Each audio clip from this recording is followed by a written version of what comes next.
Good morning, dear students. Today we are going to take our extra classes of SST subject just to complete our syllabus.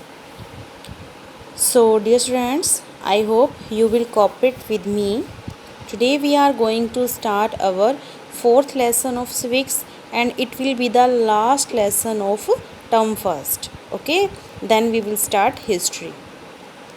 So our lesson is the making of laws. Write down today's date on it, and we will mainly focus on Right to Education Act, Right to Community and Violation of Act. Let's start it. The right to education. Originally, the Constitution of India, under its directive principle, stated. वास्तव में जो हमारा India का constitution है उसने अपने directive principles में यानी कि जो सिद्धांत दिए हैं, नीति निर्देशक सिद्धांत बोलते हैं इनको, उसमें स्टेट किया है, कहा है the state shall endeavour to provide within a period of 10 years from the commencement of this constitution for free and compulsory education for children until they complete the age of 14 years. तो ये mention किया गया है जो state है वो वचनबद्ध होगा एक एजुकेशन प्रोवाइड करवाने के लिए बच्चों को जब तक कि वो अपनी 14 ईयर की एज को कंप्लीट ना कर लें। और वो एजुकेशन कैसे होगी? बिल्कुल फ्री एंड कंपल्सरी एजुकेशन, यानी कि जो एलिमेंट्री एजुकेशन है वो। एंड इवन की जो कमेंसमेंट किया गया कि कॉन्स्टिट्यूशन में कि 10 ईयर तक जो हमारा स्टेट है वो फ्री एजुकेशन देगा, तो उसके लिए जो स्टेट है वो अपने वचन को पूरा करेगा। At present in India, every child between the age of 6 to 14 years is granted free and compulsory education. Is that clear? India में जो ये लॉ है कॉन्स्टिट्यूशन के द्वारा दिया गया है, ये क्या कहता है कि वो हर बच्चा जो 6 to 14 ईयर की एज के बीच में है उसे फ्री और कंपल्सरी एजुकेशन जो है वो ग्रांटेड की गई है, मिली है। India is among the 135 countries of the world that have made right to education a fundamental right. In our world, total 135 countries are there जिन्होंने एजुकेशन को एक फंडामेंटल राइट बनाया है, एंड इंडिया भी उनमें से एक है। It came about in India only after the 86th amendment of the constitution in India, in 2002। तो इंडिया में ये कब आया? जब कॉन्स्टिट्यूशन का 86th अमेंडमेंट किया गया, यानी कि 86 टाइम उसमें चेंज किया गया। The right to education act was passed by the parliament in 2009 and was put into force in 2010। Now the next one is free and compulsory elementary education. अब जो free और कंपल्सरी एलिमेंट्री एजुकेशन है उसकी detail पढ़ते हैं कि वो क्या है। Children in India are to be provided free and compulsory elementary education up to 8th class. Free और एलिमेंट्री एजुकेशन कहाँ तक? अप टू 8th क्लास तक, with the adoption of the RTE act. तो इंडिया में जो children हैं उनको free और कंपल्सरी एजुकेशन दी जा रही है, किसके तहत? RTE एक्ट के तहत। Now private schools are required to reserve 25% of seats for children from poor families. तो डियर स्टूडेंट्स, प्राइवेट स्कूल्स जो हैं वो भी 25% सीट्स रिज़र्व रखेंगे पुअर फैमिलीज़ के बच्चों के लिए। अनटिल द, और बाकी जो गवर्नमेंट स्कूल हैं उसमें तो सभी के लिए ये एजुकेशन फ्री रहेगी। Until the student completes elementary education, he she can not be held back, expelled or required to pass a board examination. तो डियर स्टूडेंट, जब तक जो बच्चा अपनी एलिमेंट्री एजुकेशन को कंप्लीट नहीं कर लेता तब तक उसे पीछे ही बैठना होगा, यानी कि तब तक उसे वो अपनी एजुकेशन पूरी करनी होगी, और इवन कि एक बोर्ड के एग्ज़ामिनेशन को भी पास करना ज़रूरी होगा। Moreover the government is to provide schooling free of cost until a child's elementary education is completed. इसके अलावा जो गवर्नमेंट है वो खुद बिना किसी पैसे के बिल्कुल फ्री ऑफ कॉस्ट जो बच्चों के एलिमेंट्री एजुकेशन है वो कंप्लीट होने तक उन्हें एजुकेशन प्रोवाइड करवाएगी। It also provides training for drop outs to bring them on par with students of the same as.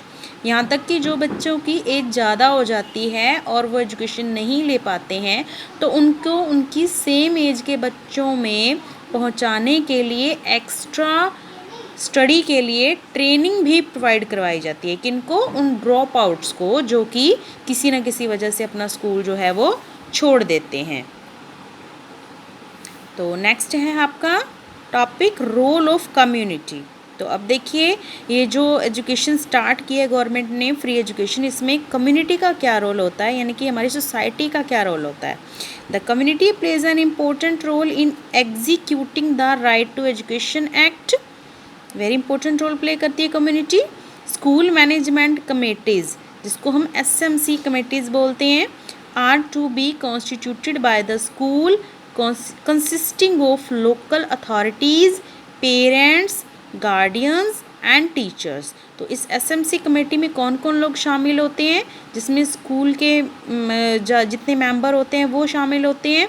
जो लोकल अथॉरिटी यानी कि जो लोकल गांव के लोग होते हैं उनके भी कुछ हेड शामिल होते हैं। जो बच्चों के पेरेंट्स हैं वो भी इसमें शामिल होते हैं, या गार्डियन जो उनको पढ़ाने का जिम्मा लेते हैं, रखने की जिम्मा लेते हैं। अगर पेरेंट्स नहीं हो तो उसकी जगह पे गार्डियन हो सकते हैं, और टीचर्स। ठीक है, और टीचर्स यानी कि मैनेजमेंट कमेटी के अलावा जो टीचर्स पढ़ाने वाले हैं वो भी। तो अपना जो एक स्कूल चलता है गवर्नमेंट स्कूल, कोई भी सरकारी स्कूल जो होता है गाँव में, उसके लिए कमेटी का क्या रोल है। सिर्फ स्कूल के लोग ही नहीं जिम्मेदार होते उसके लिए, बल्कि एक कमेटी बनती है जिसमें कि वहाँ के गांव के लोग, सरपंच वगैरह, पंच वगैरह, पेरेंट्स भी, गार्डियन, टीचर सब मिलकर एक कमेटी बनाते हैं और सब मिलकर उस स्कूल को चलाते हैं। And these committees formulate school development plans and monitor the use of government funds। तो अब ये कमेटी क्या करती है, सबसे पहले स्कूल को उसका विकास करने के लिए प्लान करती है, एंड देन जो भी गवर्नमेंट के फंड्स आते हैं, गवर्नमेंट जो बच्चों की हेल्प के लिए पैसा भेजती है उसके ऊपर मॉनिटर करती है, उसको चेक करते हैं कि कहीं वो गलत तो नहीं यूज़ हो रहा, कहीं उसको कोई 1% तो नहीं खा रहा, वो बच्चों तक पहुँचे। नाउ द फाइनेंसेस, अब क्योंकि इसके लिए पैसे की ज़रूरत होती है तो देखो वो कहाँ से मैनेज होता है। The implementation of RTE requires a large amount of finance as it requires the establishment of new schools. अब आपको पता है जो RTE है उसको इम्प्लीमेंट करने के लिए बहुत ज़्यादा पैसे की ज़रूरत होती है, क्योंकि इसके लिए फ्री एजुकेशन देने वाले नए स्कूल भी एस्टेब्लिश करने पड़ते हैं, खोलने पड़ते हैं। This responsibility is divided between the central and state government. तो ये रिस्पॉन्सिबिलिटी सेंट्रल और स्टेट गवर्नमेंट दोनों मिलकर उठाते हैं। The central government allocates funds through the planning commission and the remaining amount is borne by the state. तो dear student, जो central government है वो इसके लिए फ़ंड प्रोवाइड करवाती है प्लानिंग कमीशन के ज़रिए, और जो बाकी का खर्चा है वो स्टेट देता है। And dear students, Beti Bachao Beti Padhao is a social campaign of the government of India that aims to generate awareness and improve the efficiency of welfare services intended for girls. तो गर्ल्स के एजुकेशन के लिए स्पेशली गवर्नमेंट ने क्या scheme चलाई है, बेटी बचाओ और बेटी। Now our last topic of this lesson is violations of the act. It is the duty of the National Commission for the pro-social, cultural, economic and other disadvantages। तो national commission की duty है कि जो social level पर, cultural level पर, economic level पर या कोई और डिसएडवांटेजेस होती हैं किसी भी लेवल पर, तो उनको चेकआउट करना किसकी ड्यूटी होती है, नेशनल कमीशन की ड्यूटी होती है। The government has kept in mind the welfare of the lower income section of the society, so child laborers, children of migrant workers and children with special benefit from this RTE act. तो government जो है वो इस बात का भी ध्यान रखती है कि जो जिनकी इनकम बहुत कम है सोसाइटी में उनका भी भला हो सके, उनके बच्चों को स्टडी मिल सके, और जो चाइल्ड लेबरर्स यानी कि जो बच्चे बचपन से ही लेबरिंग का काम करते हैं या फिर जिनके जो माइग्रेंट वर्कर्स होते हैं, मतलब एक जगह से दूसरी जगह कमाने के लिए जाते हैं, उनके बच्चों को एजुकेशन मिल सके। और जो बच्चे होते हैं स्पेशल बेनिफिट यानी कि जो बच्चे थोड़ा सा आप कह दो कि माइंड से थोड़ा सा